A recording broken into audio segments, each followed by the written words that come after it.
And on this day, a flight high above Evansville, people from several generations were on board. Among them, one man who was there on D-Day. I had the good fortune and honor today to be with him on the flight of the B-17.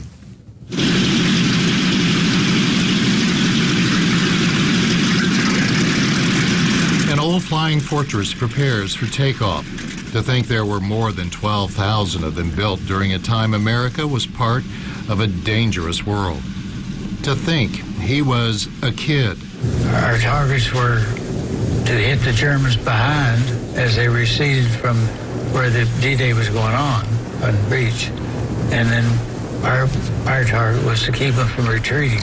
Alan Sanderson walking around his smaller damaged P-47 fighter after taking fire over Corsica, controlling his destiny again during 118 missions. Well, like most good pilots, we were out flying.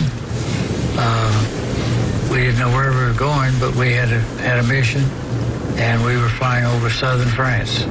Sanderson went on yet another flight past dawn's first light today on the bigger B-17 bomber, flying as he did 75 years ago in his P-47 above France. After we came back from our first mission, we found out that the invasion had started and D-Day was going, and that was our first knowledge of it. It was Operation Overlord, the largest military offensive in history. And that's the way we looked at it. If this goes, then it'll be okay. Well, I guess the biggest thing was that, hey, this sounds good. It sounds like it might be the start of the end. The grayness of Omaha Beach was replaced by the sunshine of the Evansville riverfront. Looking down past the roaring four engines of the Texas Raiders Flying Fortress, there it was, LST-325. Hundreds of them built in Evansville, transporting thousands of troops, many to their deaths.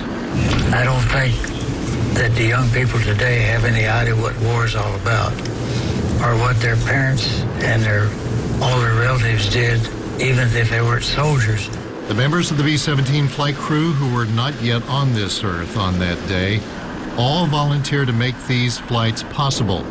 They don't receive a dime. Because I got the feeling of what these young kids actually went through, with one major exception. Nobody was shooting at me.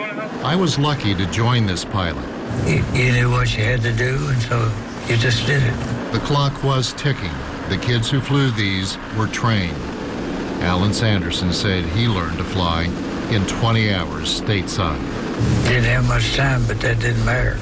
And in this day of modern flight, and people being impatient to board their flights, a proud 75-year-old flying fortress is still up there with those on board remembering.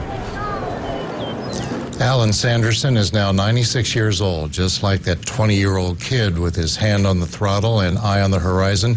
He shows no sign of slowing down. Thank you, Alan, and thank you, all our veterans, for your service.